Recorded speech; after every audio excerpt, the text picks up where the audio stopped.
What's going on, everybody? Today we are not on the race car.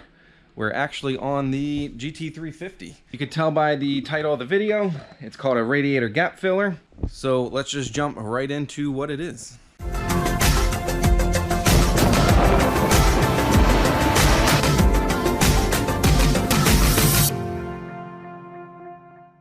Now on the GT350, it does have this top panel here that does kind of seal the radiator. The gap between the radiator and the condenser is right there. But if you look in the side here, you can see, there's your radiator, there's your condenser. There's a giant gap right here. So once air comes through the grill, through your condenser, some amount of it just slips up and out the side. And it's on this side as well. It might be a little easier to see without the hood prop in the way. So there's your, is that washing it out? There's your condenser, there's your radiator. So the product you're about to see, very simple. It just kind of seals that up across the whole front there. But rather than just kind of showing you the product, as you can see, we already have the pressure probes hooked up. Pressure probe, backside of engine bay is right there. You might not be able to see it, but the front probe is in there. When we go to put the new one in, you'll see it sitting in there. Now another thing to note are, you can see that our coolant reservoir is not here. We relocated it back to where the battery is. Now that is a kit that we make that comes with the brackets to put the OEM coolant reservoir back where the battery is. Obviously you have to relocate your battery to the back of the car somewhere, which is a very common mod for a lot of people. So I don't want to get too off topic, but one, that allows more air up and out the hood louvers, and two, it just kind of moves weight a little bit further rearward, which is always good on a Mustang. Back to the rad gap filler. Now that our pressure probes are hooked up, we're going to do our stock run. So let's jump in the car and see what we get. All right guys, so we're about ready to go driving down the road, and you can see we have the manometer hooked up with the difference of inches of water. So again, the difference will just give us the difference between front and back for us. All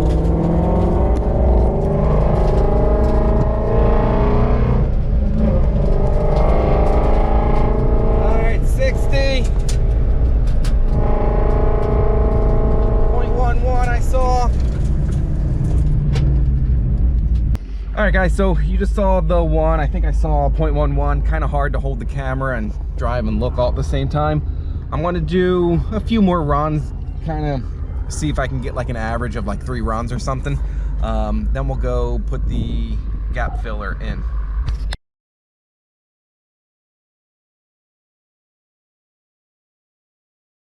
Now here's the kit with everything that comes with. Here's the main filler panel, the left and right hand bracket, some hardware, and some weather stripping. All right, so first thing you're going to do is put the J clips on your outer brackets. And if they're a little bit tight going on, with a flathead screwdriver you can get in and open them up a tiny bit, but you still want them snug enough that they'll hang on to the bracket.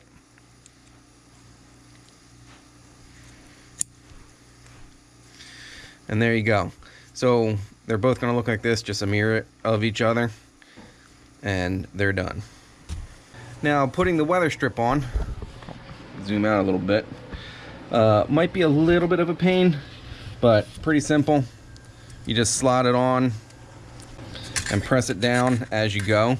You want to make sure it's fully seated down. You don't want it, you know, sticking up a little bit. It won't fit where it needs to go, so just make sure you're pressed all the way down. Now, just an example, if you look down at long ways, you can see how this one has a few little waves in it, and this one's nice and straight. So this one, you know you're not seated all the way. Press them down till you can feel it really bottom out. All right, guys, so I did a few more passes. The 11 you guys saw, I saw a 13 and a 14 going both directions. Just in case there's like a headwind, you'll obviously see like a little more or less. So now we're ready to do the install. Pretty easy. You need a 10 mil socket and a Phillips head screwdriver, and that is it.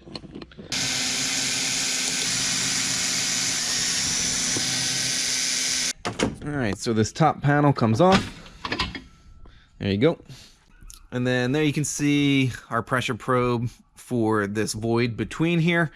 And now looking at it from the side, it should make a little bit more sense. I think that light is washing it out. You know, how the OEM panel only covers like the top, and there's that big gap right there.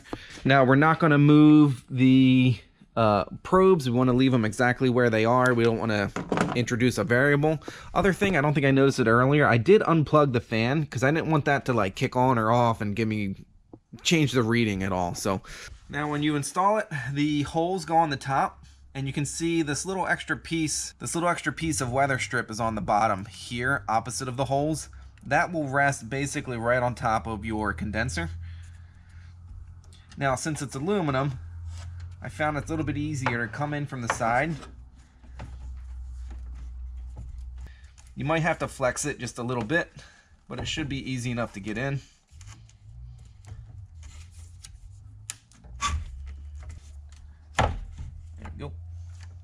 All right, and I'll show you what it looks like in there. You see how it closes up the whole gap.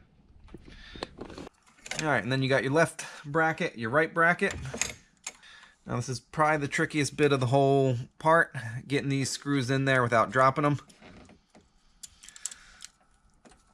And there is a little bit of a slot cut in here, which does give you the ability to move this main panel forward or backwards a tiny bit, to get it to just nestle up nicely against the radiator.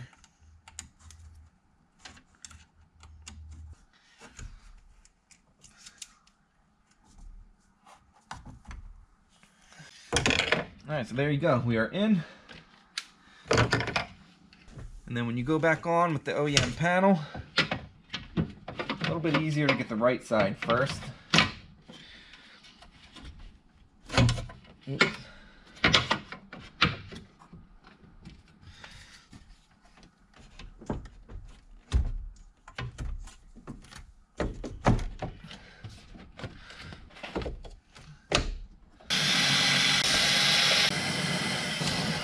Alright, so there you go, and now you can see there's our panel right there, sealing up the gap.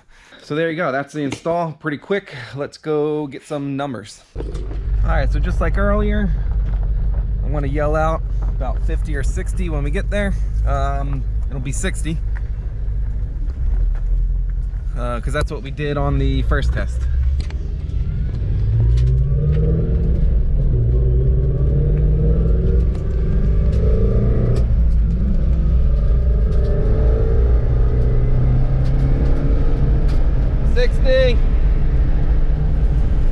Wow, 0.3, mid 0.3s.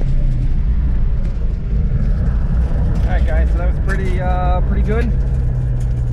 That was a 0.3s. Earlier was like a 0.15. So I'll do a few more runs, just to kind of get like a little bit of an average again. If there's like a headwind or not, it might change things. So I'll do that, and let's do some math and wrap this video up. All right, guys, so there you go. You saw the runs after we put our rad gap filler in. Was mid 0.3s, like a 0.35. I did see a peak of like a 0.41 or something, but we'll call it like a mid 3s, 0.35. When the gap was open, I saw a 0.15 steady-ish. I saw like a high, like a 19.19 or something, but they kind of average out to like mid-teens. So a 0.15 to a simple math, 0.30, I mean, that's doubling the pressure differential there. And if I didn't have a manometer hooked up, that would kind of seem kind of crazy. But hopefully that just kind of shows the amount of air that's slipping around your radiator rather than going through it. Now, a couple caveats. We did a very similar test. We have a similar kit for the 18 to 23 Mustang GTs. It's a lower radiator baffle. It does the same thing, kind of fills up a gap around the radiator. In that video, I mentioned, and I'll mention it here as well, the pressure probes are a bit localized. They're about 8 inches long or so, so you kind of get pressure in and area, but it's not cumulative across like the whole entire radiator. So that double pressure drop, I wouldn't say all of a sudden you have double the cooling capacity of your radiator, but localized, it's definitely double. You kind of drop down to the middle of the radiator, it might be 15-20% or something like that. The very bottom of the radiator, you're getting further away from where that gap is, might not be as much. So keep that in mind. A little bit hard to put an exact number on it, but you saw the data on the manometer. It's definitely a help. Your car will cool better. Now, on top of that, when we had this car in the wind tunnel, I've been sitting on this idea since we took this car to the wind tunnel. We had pressure probes hooked up front and rear, just like we do here. And I just cut some foam and jammed it in. It wasn't very pretty, but it filled the gap just like our gap filler does now.